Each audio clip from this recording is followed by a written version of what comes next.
विद्यार्थी मित्रांनो नमस्कार, मी आहे चेतन राठोड आणि स्वागत करतोय आपला द प्रियांसी आयांसी अकॅडमी युट्यूब चॅनलवर। तर मित्रांनो आपण जी टीईटी साठी श्री चालू केलेली आहे 2013 ते 2025 पर्यंत आज अखेरपर्यंत जेवढे पेपर झालेले आहेत मराठी आणि जीएस जीके याचे मित्रांनो आपण विश्लेषण घेतलेले आहोत आणि आपण आता जे संभाव्य प्रश्नपत्रिका आहे तर ती आपण बऱ्याच आपला काय झालेला आहे बराचसा भाग संभाव्य प्रश्नपत्रिकाचा झालेला आहे। टीईटीला आता थोडेसे दिवस उरलेले आहेत म्हणून मित्रांनो मी पण ऍक्टिव्ह मोडवर होऊन काम करत आहोत आणि आपल्यासाठी टीईटी साठी चांगला कंटेंट देण्याचा मी प्रयत्न करत आहोत। मित्रांनो जर तुम्ही द प्रियांसी आयांसी अकॅडमी युट्यूब चॅनलवर गेला नसाल तर आवश्यक भेट द्या आणि भेट दिल्यानंतर मागील व्हिडिओ बघा, व्हिडिओ बघितल्यानंतर आपल्या मित्रांना शेअर करा, व्हिडिओला लाईक करा आणि चॅनलला सबस्क्राइब करायला विसरू नका। आज मित्रांनो आपण परिसर अभ्यास आणि सामाजिक शास्त्र जे की पेपर 2 ला आणि परिसर अभ्यास 1 ला विचारला जातो 60 मार्कासाठी ते आपण बघणार आहोत। मित्रांनो प्राचीन इतिहासातली हे क्वेश्चन्स आहेत, हे चांगले आणि क्वालिटी क्वेश्चन्स आहेत मित्रांनो, चला बघूया। तर मित्रांनो हडप्पा संस्कृतीच्या उत्खननात आढळणाऱ्या मुद्रा या डॅडॅस नावाच्या दगडापासून बनलेल्या होत्या। जी हडप्पा संस्कृती सापडली मित्रांनो, रावी नदीच्या काठी जी हडप्पा संस्कृती सापडलेली आहे, हडप्पा असो मोहनजोदडो असो जी संस्कृती सापडलेली आहे त्याच्यामध्ये जी मुद्रा आहेत त्या कुठल्या दगडापासून बनलेल्या आहेत हे आपल्याला सांगायचं आहे। तर पर्यायामध्ये आपण पर्याय आपल्याला दिलेले आहेत, पर्यायामधून उत्तर बघूया मित्रांनो। तर बेसाल्ट दगडापासून बनलेले आहेत का, तर नाही। बेसाल्ट मित्रांनो महाराष्ट्रात बेसाल्ट खडक जास्त आहे। त्याच्यानंतर मित्रांनो ग्रेनाइट नाही मित्रांनो, हा एक कडक दगड असतो। लाइमस्टाइन नाही मित्रांनो, तर स्टिएटाइट या दगडापासून मित्रांनो काय केलेले आहेत बनलेले आहेत मित्रांनो, जे की मुद्रा स्टिएटाइट हा दगड मित्रांनो मऊ असतो, याच्यामुळे ह्या मऊ दगडामुळे ठोकून याला काही पण बनवता येते मित्रांनो, याला आकार देता येते।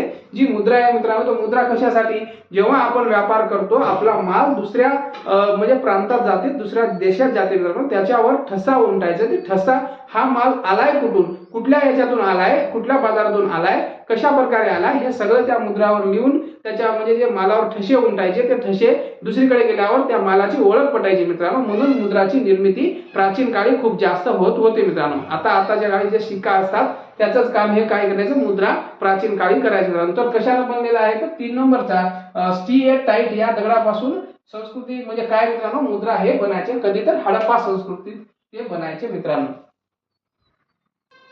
पुढचा प्रश्न बघूया विद्यार्थी मित्रांनो, पुढीलपैकी अचूक जोडी ओळखा। अचूक म्हणजे मित्रांनो काय, बरोबर जोडी ओळखायची आपल्याला पुढीलपैकी। जर हा पण मित्रांनो कशाचा आहे, हा प्राचीन इतिहासाचा प्रश्न आहे। तर सम्राट अलेक्झांडर तक्षशिला कलिंगचे युद्ध मित्रांनो, कलिंगचे युद्ध कशात झाले, कोणाकोणात झाले ते पण आपल्याला माहित आहे। तर आपल्याला याच्यात बरोबर जोडी ओळखायची आहे, अचूक ओळखायची आहे। तर हा काय आहे, हा चुकीची जोडी आहे, ही चुकीची जोडी आहे। 2 नंबर बघूया, सम्राट चंद्रगुप्त मौर्य जुनागड जवळ सुदर्शन तलाव। तर याचं योग्य उत्तर आहे सम्राट चंद्रगुप्त मौर्य हे योग्य उत्तर आहे। तर 2 नंबर। त्यानंतर 3 नंबर बघूया, सम्राट अशोक मगध सम्राट इंडिका या ग्रंथाचे लेखन यांनी केले का, नाही, हा पण मित्रांनो चुकीचा आहे।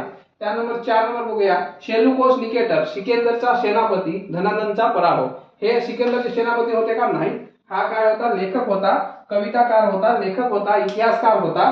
तर मित्रांनो योग्य उत्तर काय, सम्राट चंद्रगुप्त मौर्य जुनागड जवळ सुदर्शन तलावाची निर्मिती केलेली आहे। याच्यात जे प्राचीन इतिहास आहे हा मित्रांनो 5वी 6वीचा इतिहास आहे आणि हा इतिहास टीईटी ला विचारला जातो 100%। याच्यावर 1-2 मार्काचे प्रश्न विचारले जातात, जेणेकरून आपण जर हे करत राहिलो तर आपले मार्क चुकणार नाही, हाच या मागचा हेतू आहे, नाहीतर हे शिकवण्याचा काही हे नाही।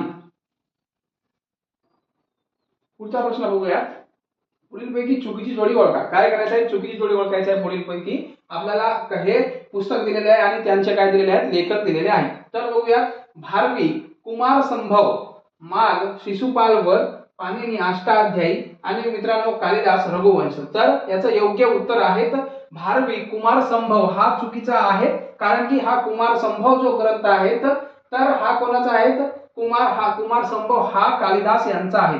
कोणाचा आहे, कालिदास यांचा आहे। आपल्याला इथं भारवी यांचं दिलेलं आहे, म्हणून हा काय योग्य उत्तर जो आपला पर्याय क्रमांक 1 हा चुकीचा म्हणजे जोडी चुकीची आहे, म्हणून आपल्याला योग्य उत्तर आपला 1 राहणार आहे। त्यानंतर माग शिशुपालवध हा बरोबर आहे। त्यानंतर पाणिनी अष्टाध्यायी हे सगळ्यांनाच माहिती आहे आणि हा कालिदास आणि कुमार संभव हे दोन्ही पुस्तक कोणाचे आहेत, हे दोन्ही पुस्तक मित्रांनो कालिदास यांचे हे दोन्ही पुस्तक आहेत। पुढचा प्रश्न बघूया, चुकीची जोडी ओळखायची आहे आपल्याला, परत चुकीची जोडी ओळखायची आहे। आपल्याला संस्था दिलेली आहे आणि काय दिलेले आहे, संस्थापक दिलेले आहे, संस्था आणि संस्थापक दिलेले आहेत, तर ते बघूया. ब्राह्मण समाज राजाराम मोहन राय यांनी स्थापन केला का? हो, तर ब्राह्मण समाज राजाराम मोहन राय यांनी 20 ऑगस्ट 1828 ला काय केलेलं आहे? स्थापन केलेलं आहे. त्यानंतर आहे तो परमहंस सभा दादोबा पांडुरंग तरखडकर. हो, ही महाराष्ट्रातील गुप्त संघटना होती, जी की 1849 ला याची काय झालेली आहे? स्थापना आहे. याची किती आहे? 1820 ला याची स्थापना आहे. आणि त्यानंतर आहेत रामकृष्ण मिशन स्वामी दयानंद सरस्वती यांनी केलेली आहे का? रामकृष्ण मिशनची स्थापना नाही, तर याची स्थापना केलेली आहे. तर मित्रांनो, सगळ्यांना माहित आहे, हा उत्तर आपला काय आहे? हा आपला योग्य उत्तर आहे. आपल्याला चुकीची जोडी ओळखा असं दिलेलं होतं. तर 1 मे 1897 ला याची स्थापना, रामकृष्ण मिशन यांची स्थापना कोणी केली होती? तर स्वामी विवेकानंद यांनी त्यांचे गुरु परमहंस यांच्या स्मरणात केली होती. आणि जे हे स्वामी दयानंद सरस्वती यांनी कुठल्या समाजाची स्थापना केली होती? आर्य समाजाची स्थापना केली होती. कधी? 1875 ला. कुठं? वेदाकडे चला हे त्यांचे काय होते? वाक्य होते, म्हणजे वेदाकडे परत चला असे त्यांचे वाक्य होते. आणि 1875 ला यांनी कशाची स्थापना केली होती? तर आर्य समाजाची, मुंबईमध्ये. त्यानंतर शारदा सदन पंडिता रमाबाई यांनी कधी स्थापना केली होती? तर शारदा सदन 1889 मध्ये यांनी काय केली होती? मुंबई येथे 1889 मध्ये शारदा सदन पंडिता रमाबाई यांनी 1889 मध्ये मुंबईमध्ये स्थापना केली होती. नंतर मुख्यालय यांचं कुठं हलवण्यात आला? पुण्याला हलवण्यात आला होता. हे मित्रांनो तुम्ही लक्षात ठेवा. हे सगळे संस्था आपल्याला माहित आहेत, आपण बरेच वेळेस विचारलेले आहेत. मी इसवी तुमला का दिलो? कधी कधी असे प्रश्न विचारले जातात की हे जे संस्था दिलेले आहेत त्यांना कालकर्मानुसार लावा. मग कालकर्मानुसार लावत असताना आपल्याला इसवी जर आपण पाठ केलो तर आपल्याला कालकर्मानुसार लावा. हे आपल्याला हे दोघांचे पण जर आपल्याला पाठ असेल तर आपण पर्यायामधून जाऊ शकतो, पण हे पाठ असणं गरजेचं आहे. जर आपण वारंवार वाचत राहिलो तर हे आपल्याला पाठ होण्यास काहीच अवघड जात नाही. पुढचा प्रश्न बघूया. पुढील घटनापैकी कोणती घटना कालानुक्रमे सर्वात पहिली घडली? बघा, आला की नाही प्रश्न? लगेच आपण आताच प्रश्न बघितला आणि दुसरा प्रश्न त्याच्यावरच होता. कालक्रमानुसार म्हणजे जे काल आपल्याला माहित आहे त्यानुसार आपल्याला 4 काय दिलेले आहेत? 4 संस्था दिलेली आहेत. ते कुठल्या संस्था सगळ्यात अगोदर कुठली घडली ते आपल्याला काय करायचं आहे? बघायचं आहे. तर चला बघूया. तर काय आहे याच्यात? बंगालची फाळणी रद्द करण्यात आली. कधी करण्यात आली बंगालची फाळणी रद्द? हे जर आपल्याला माहित असेल, हे आपल्याला जर माहित असेल तर आपण काय करू शकतो? लगेच सोडू शकतो. त्यानंतर आहे तर कोलकाता येथे ब्रिटिशांनी एशियाटिक सोसायटीची स्थापना केली. कधी केली ते पण माहित असायला पाहिजे. भारत सेवक समाजाची स्थापना म्हणजे कुठल्या वर्षी करण्यात आली? त्यानंतर राष्ट्रीय सभेचे पहिले अधिवेशन कधी भरले? तर हे याच्यापैकी आपल्याला जर माहित असेल तर आपला उत्तर येण्यास काही हे होत नाही. तर आपण बघूया जी बंगालची फाळणी होती कधी करण्यात आली? तर ही 1911 रोजी दिल्ली येथे जी फाळणी रद्द करण्यात आली होती, जी की 1905 मध्ये काय झाली होती? लाल बहादूरच्या काळात घोषणा झाली होती. पण 1911 ला दिल्ली दरबार भरवून ते तिथं काय करण्यात आलं की तिथं बंद, म्हणजे बंगालची जी फाळणी होती, बंगालमध्ये जे 2 भाग होणार होते, आसाम प्रांत वेगळा आणि दुसरा प्रांत वेगळा, बंगाल बिहारचं हे दोन्ही प्रांत वेगळे होणार होते. तर त्याच्यात जी समाजाची जी लोक जी वाटणार होते, म्हणजे जे अलग करण्यात येणार होते, हिंदू मुस्लिम हे वेगळे करण्यात येणार होते, ते तेव्हा मग 5 ची जी फाळणी झाली होती ती 11 ला दिल्ली दरबार भरून तिथं रद्द करण्यात आली. त्यानंतर आहे ते कोलकाता येथे ब्रिटिशांनी एशियाटिक सोसायटीची स्थापना केली. मग कधी केली? तर ही 1784 रोजी काय केली? याची स्थापना करण्यात आली होती. त्यानंतर काय आहे? भारत सेवक समाजाची स्थापना. भारत सेवक समाजाची स्थापना सगळ्यांना माहित आहे. नामदार जे कृष्णाजी काय होते? गोखले होते. नामदार गोखले होते. त्यांनी 1905 ला केली होती. 1905 ला केली होती. त्यानंतर राष्ट्रीय सभेचे पहिले अधिवेशन सगळ्यांना माहित आहे. राष्ट्रीय काँग्रेस होतं, याचं पहिले अधिवेशन गोकुळदास तेजपाल महाविद्यालय मुंबई येथे भरवण्यात आलं होतं, जे की 28 डिसेंबर 1885 ला पहिलं अधिवेशन भरण्यात आलं होतं. 1885 ला पहिलं अधिवेशन काय करण्यात आलं होतं? भरण्यात आलं होतं. तर जे हे एशियाटिक सोसायटीची स्थापना आहे 1784, हा जो विलियम जोन्स होता, ह्या विलियम जोन्सनं काय केलं होतं? इथं एशियाटिक सोसायटीची स्थापना केली होती कलकत्ता येथे. तर याचं आपल्याला योग्य उत्तर बघायचं आहे. तर कालानुक्रमानुसार जर बघितलो आपण तर 1885 मध्ये काय झालेलं आहे?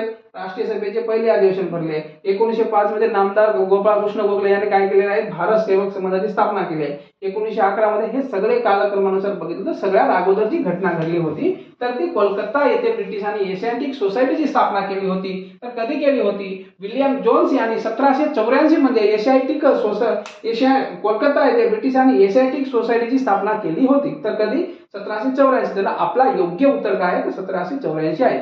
जर आपण इसवी सन पाठ करत गेलो हळूहळू, इसवी सन एकदाच कोणालाच पाठ होत नाही, पण जेव्हा आपण वारंवार वाचत असू तेव्हा आपल्याला स्पष्टपणे आणि जे त्याची निगडीत घटना असतात ते निगडीत घटनेच्या आधारे आपल्याला त्या इसवी सन काय असतात आठवण असतात. जर आपण वारंवार वाचत गेलो तर आपल्याला 100% त्याचा काय होणार आहे, फायदा होणार आहे. जर तुम्ही नवीन असाल तर द प्रियांशी आयांशी अकॅडमी या युट्यूब चॅनलला जा मित्रांनो. तिथं मागील व्हिडिओ जे आहे क्वालिटी कंटेंट शिकवले गेलेले आहेत. टीईटीला आणि दुसरे कुठलेही पेपर होईल त्याला तुम्ही जे क्वेश्चन घेतलेले आहेत ते एकदम क्वालिटी कंटेंट आहे. तिचं तुमची मित्रांनो बिलकुल अजिबात तुमचा टाइम हा वेस्ट होणार नाही आणि तुम्हाला जे योग्य प्रमाणे देण्याचा मी प्रयत्न केलेला आहे ते तुम्ही घ्या आणि चॅनलला सबस्क्राईब करायला विसरू नका मित्रांनो. पुढचा प्रश्न बघूया विद्यार्थी मित्रांनो कशावर आहे, हडप्पा संस्कृती आहे. हडप्पा संस्कृती ही रावी नदी काठी आहे.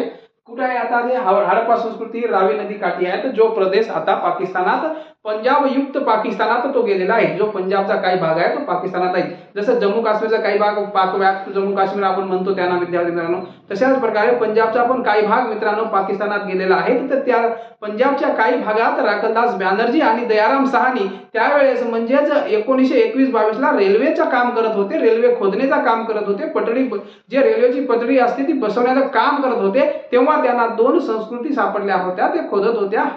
हडप्पा आणि सिंधू संस्कृती जी आहेत, हडप्पा आणि मोहंजोदडो या महत्वाच्या त्याच्यात संस्कृती सापडल्या होत्या आणि ह्या काय होत्या, ह्या नागरी संस्कृती होत्या. बऱ्याच वेळा याच्यावर प्रश्न विचारला गेला तर आठवण ठेवायचं जे हडप्पा आणि मोहंजोदडो संस्कृती हे काय होत्या, नागरी संस्कृत्या होत्या म्हणजे शहरी संस्कृत्या होत्या.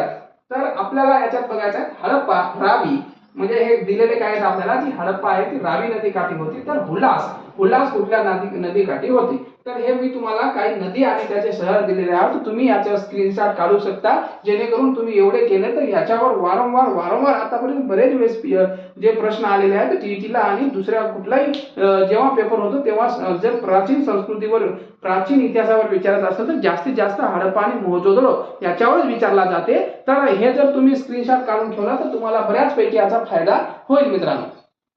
तर आपल्याला बघायचं आहे काय, हडप्पा रावी नदी. मग हुलास कुठल्या नदी काठी येते, तर हुलास जे शहर आहे हे कुठल्या नदी काठी, ही जी संस्कृती आहे हुलास नावाची कुठल्या नदी काठी आहे तर गंगा काठी आहे का, नाही एक चुकला आहे. यमुना काठी, हो यमुना नदी काठी उत्तर प्रदेशमध्ये. हुलास यमुना नदी काठी उत्तर प्रदेशमध्ये काय आहे मित्रांनो, हुलास ही संस्कृती तिथं उदयास आलेली आहे. आणि मोहंजोदडो हा कुठे आहे, मोहंजोदडो हा सिंध प्रांत जे पाकिस्तानामध्ये आहेत आता तिथं हे काय आहेत मोहंजोदडो आणि हडप्पा ह्या संस्कृती आहेत. तर मोहंजोदडो कुठल्या नदीकाठी आहे, सिंधू नदीकाठी आहे आणि सिंध पाकिस्तानमध्ये प्रांतात आहे. त्यानंतर कालीबंगन काय आहे, घगर नदी आहेत राजस्थानमध्ये. तर राजस्थानमध्ये कालीबंगन याच्या तिथं काय आहे ते कालीबंगन राजस्थान इथे आहे. तर कालीबंगनाचे वैशिष्ट्य असे की जी कालीबंगन संस्कृती आहे विद्यार्थी मित्रांनो, तिथं जेव्हा माणसाला पुरले जायचे तेव्हा तिथं बांगड्याचे अवशेष सापडलेले आहेत. म्हणजे बांगड्याला पण तिथं त्यांच्यासोबत पुरायचे असे म्हणजेच इतिहासकार सांगतात.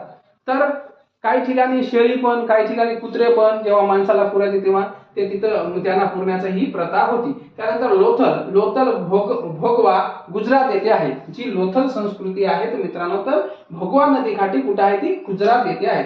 जर तुम्ही या नद्या पाठ आणि हे ठिकाण पाठ करून ठेवला तर तुमचा नदी आणि प्राचीन संस्कृतीमध्ये नदी आणि शहर हे तुमचा एक पण प्रश्न चुकणार नाही. फक्त एवढ्याच नद्या विचारल्या जातात, एवढ्या नद्या तुम्ही पाठ केलात, कुठल्या शहराच्या म्हणजे कुठली संस्कृती कुठल्या नदीकाठी सापडते तर तुमचा 100% मित्रांनो एक प्रश्न तुमचा बिलकुल वाया जाणार नाहीत मित्रांनो.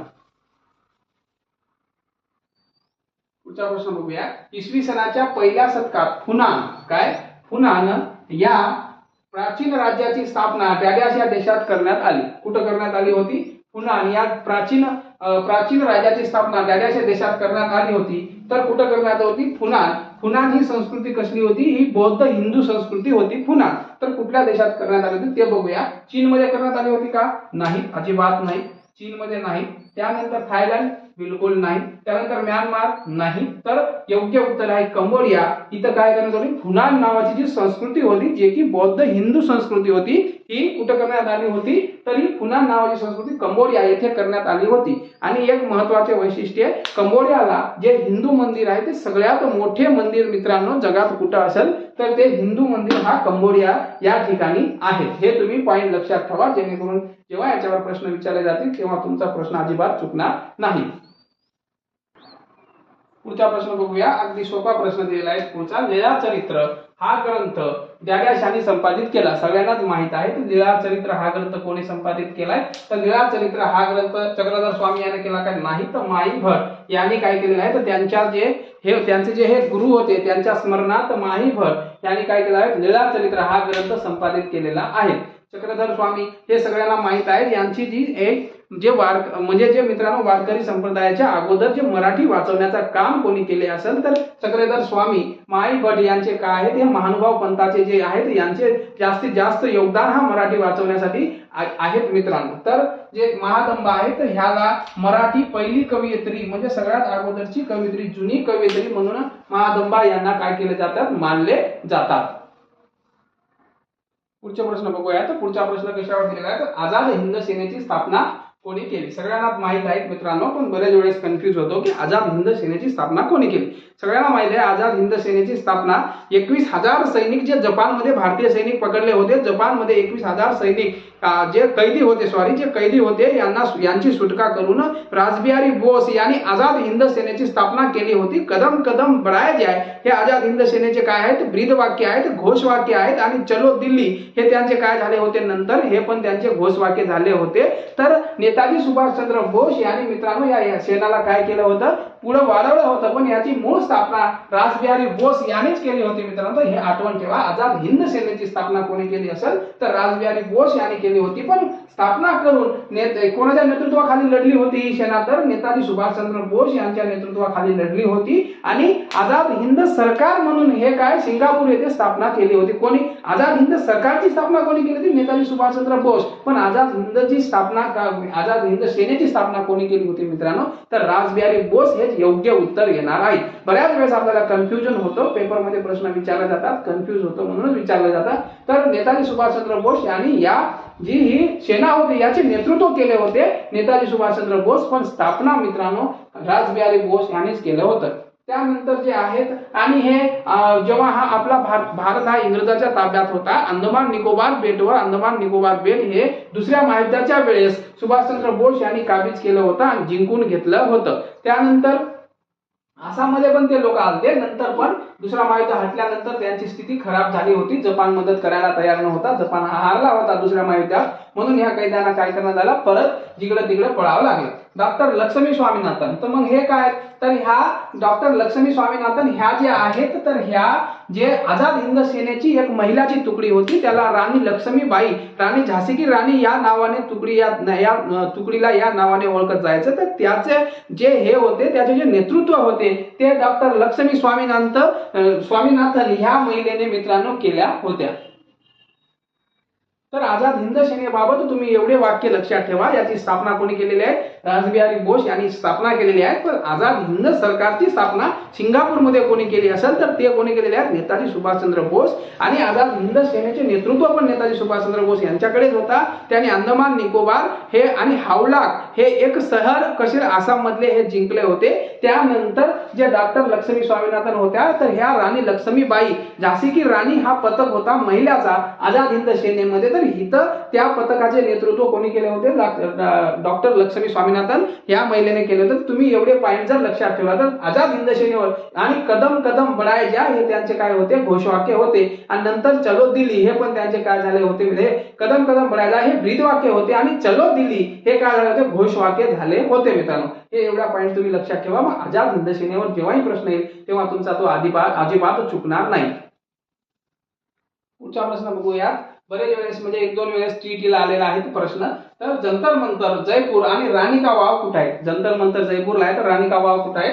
खालीलपैकी पर्याय दिलेले आहेत. चंदीगडला आहेत का नाही, दिल्लीला आहेत का नाही, त्यानंतर मुंबईला आहेत का नाही, तर राणी का वाव जो आहे पाटण गुजरात येथे आहेत राणी का वाव, जे की राणी की वाव ही जी एक काय आहेत मित्रांनो, ही स्मारक आहेत. तर ही जी दिलेली आहेत ही युनेस्कोच्या जागतिक वारसा स्थळाच्या यादीत पण याचा काय समावेश झालेला आहे. आणि जे 200 ची नवीन नोट निघालेली आहे त्या नोटावर राणी का वाव याचं चित्र दिलेलं आहे, जे की म्हणजे जवळपास 9 की 7 ते काय विहिरी एकत्र आलेल्या आहेत. पाटणा गुजरात येथे तो काय तो स्थळ आहे